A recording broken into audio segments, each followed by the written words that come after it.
You talked about you leaning on your originals a lot to drive tune-ins and education, but then, there's also increased focus on personalities and drivers and documentaries, that's whether it's on Amazon, Netflix, etc. How much of that has become a key part of your programming mix and long-term fan development strategy? It's critical. So I'd say for two areas. I think if you think about some of the other media companies and platforms, they're continuing to invest more and more in live sports, in particular in live programming, and you see those rights fees going up, at least on the tier one properties. Like ourselves, they're going up cycle over cycle and year over year.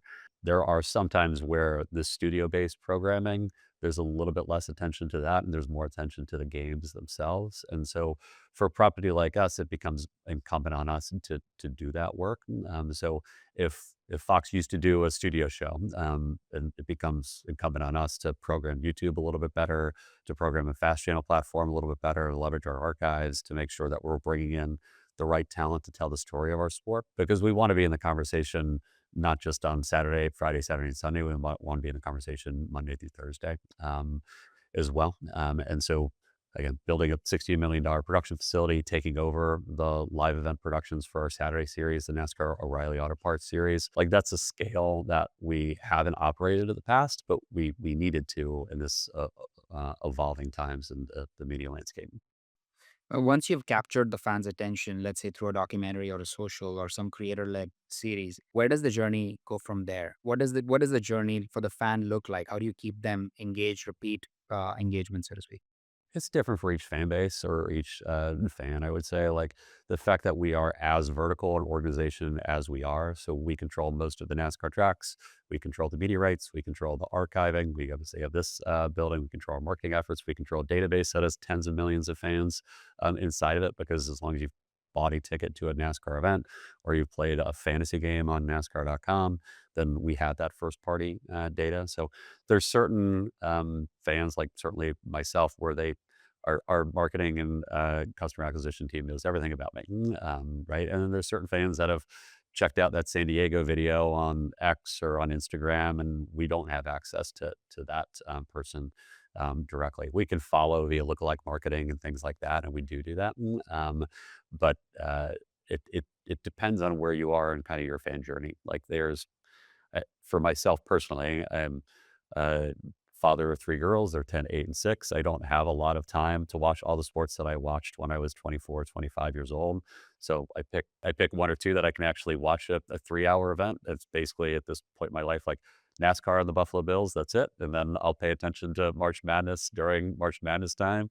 I'll pay attention to the NBA during the playoffs. I'll pay attention to the NHL if my Sabres are in the playoffs, which is not very often.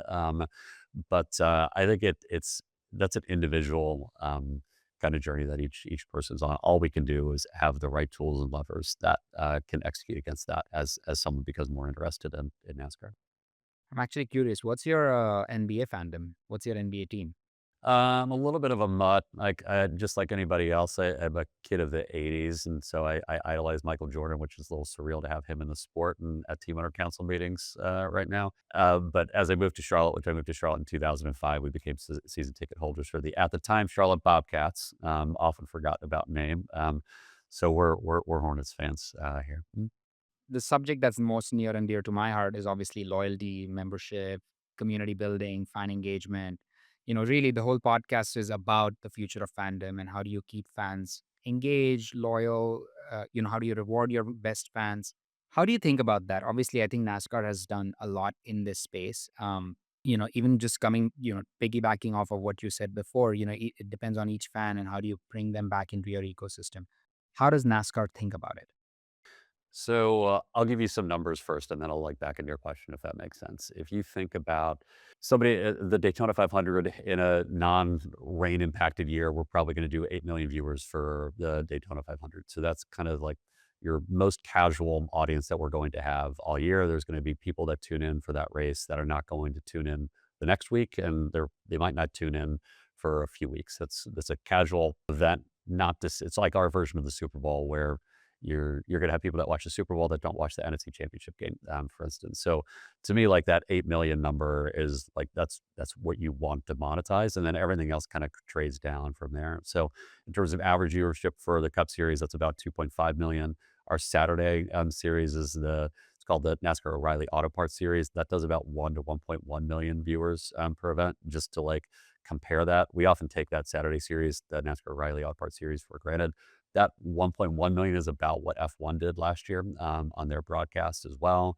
That's about two times higher than a typical MLB regular season game. So we don't think about it as often as we probably should, but that punches above its weight in terms of what you would think it would do in a typical week. Then the Truck Series is on Friday.